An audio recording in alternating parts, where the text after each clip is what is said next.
Hello good people, it's me David, hopefully you're having a fantastic day. The regulations are coming in, and if you're not prepared, I think that in many cases the AI agents and the AI processes you currently use in your business, many of them you won't be able to use them because they won't make the regulatory requirements. Over the last, say, couple of days, 10 days, I've been looking at what the regulation is going to look like. And I'll give you a quick rundown. I think that first of all, it'll be giving access only when needed. The AI agent will only access information and systems required to do the job. This will also include the human input. So when the people who use the AI agent, only those who are permitted to use certain functions will have access to those functions. Right now, there are many operators, salespeople who are building agents where practically any staff member can use the actual agent. This in itself is going to cause a big regulatory issue when anything goes wrong, because you're going to be trying to find the source of the problem in many cases, and that won't happen if anybody can just simply use the agent. One way to get around this is separate agent accounts. Again, this is a very big problem right now with many salespeople. Remember, Australia doesn't have a lot of developers. There's just a lot of salespeople selling it on behalf of other people. The AI, an AI agent and the staff member using that AI agent should have its own identity and login credentials. And the login credentials may not be a username or password. It may be a series of codes that they enter. It could just be that they identify themselves and then a offline code is used. And this also, in a way, will allow us to record every action of the AI agent. Again, that's in the logs, basically the logbook of the AI. If each agent and staff member, remember the difference, the AI agent is the artificial intelligence agent doing the work, staff member is the one telling it to do the work. But being able to record every action the AI agent does and the staff member tells the AI agent to do is going to be very important. And a lot of the people selling AI right now in Australia just aren't aware of how to do this at all. And in many cases, some very, very popular apps out there do not do it. Some other ones, protecting sensitive information. What information is going to be restricted from the AI agent? It may not even be available to the AI agent, but there may be other information that the AI agent must read or extract from other documents in order to complete the process. Now, again, I've noticed in some of the more popular programs that are available, if anything is on like a spreadsheet, it will extract all the information, not just specific parts. Fields, you might say. This is something that you're going to have to think about. If you're taking private client information and allowing the AI agent to use it, what information should be shared with the AI agent and what information should not? This is very important for healthcare. A medical clinic, I was able to, in less than 2 minutes, bring up their full customer profile, including their address, Medicare number, everything. And it didn't require any programming really. It was just how to speak to the AI agent. And this program they use is popular. It's somewhat popular in Australia. This is what they were thinking of using, and they uploaded a few customer client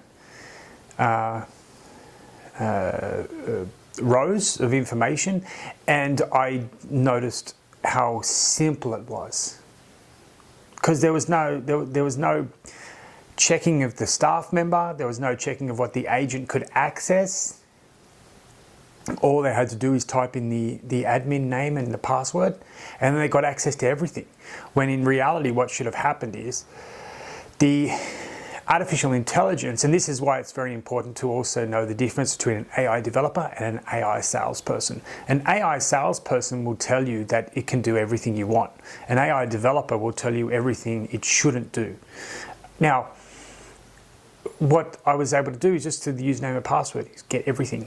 When in reality, what the medical clinic app should have had was multiple agents, basically one for each staff member, and it had instructions as to what that staff member can actually access. And then secondarily, but just as important, what the AI agent can actually access. Another one is how to review the logs and the permissions.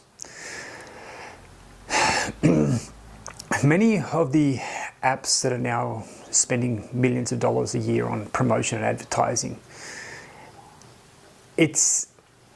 I've read the logs. They don't contain information about who's actually using the AI or the AI agent and what they're looking up in many cases. It will, though, produce a coding language, which is difficult to read.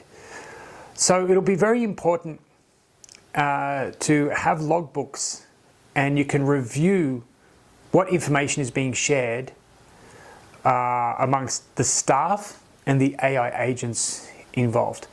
And one of the last ones, definitely not the last, but one of the most important ones is a kill switch. I was able to get healthcare information simply because I was able to prompt it to give me something, when it should have had a kill switch. A kill switch is a simple way to immediately stop the agent if it behaves incorrectly, or if it's given instructions from somebody that is not permitted. Now, a kill switch doesn't necessarily mean the whole agent gets cut out. It could simply say you're not permitted to see this information or to start this AI agent process. You'll have to get the right staff member to do this. And then again, it also can say you need this staff member, or it can just not say at all, which is actually in some cases much better. And I think that it's going to be very important to think about these. And how I've been looking at it is that there's going to be a manager who's going to tell the AI agent developer, not the salesperson won't be able to do this, but an AI developer, who is permitted to see what information, and what information is the AI agent permitted to use. This is going to be very important. And I think that if anybody right now is looking at building AI agency into their business, which should be every business in Australia, because it is starting to happen, the big institutional corporations and big players are starting to use AI. They're going to become more efficient, more productive, and take advantage of that. I think for smaller to medium-sized businesses and operators, they're going to need to start stepping into this game. And these are some of the regulatory issues that are going to come up over the next 2 years to 3 years in particular. Luckily here at the AI Foundation, everything's already sorted out for you, know how to do it, have done it before. And so if you're looking for an AI agent that's going to be safe for the regulators that are coming on board, send me a message, tell me what it is that you're looking for. What process, what simple business process you think that is repetitive and very much mundane. What if it can be completed by AI, saving your staff time and allowing them to stick to the revenue raising side of the business. So I look forward to all your messages, good people, and we'll see what we can do. Get AI started so you remain competitive and at the forefront of the technology. So thank you very much again for your time, and speak to you all soon. Have a fantastic day, and bye for now.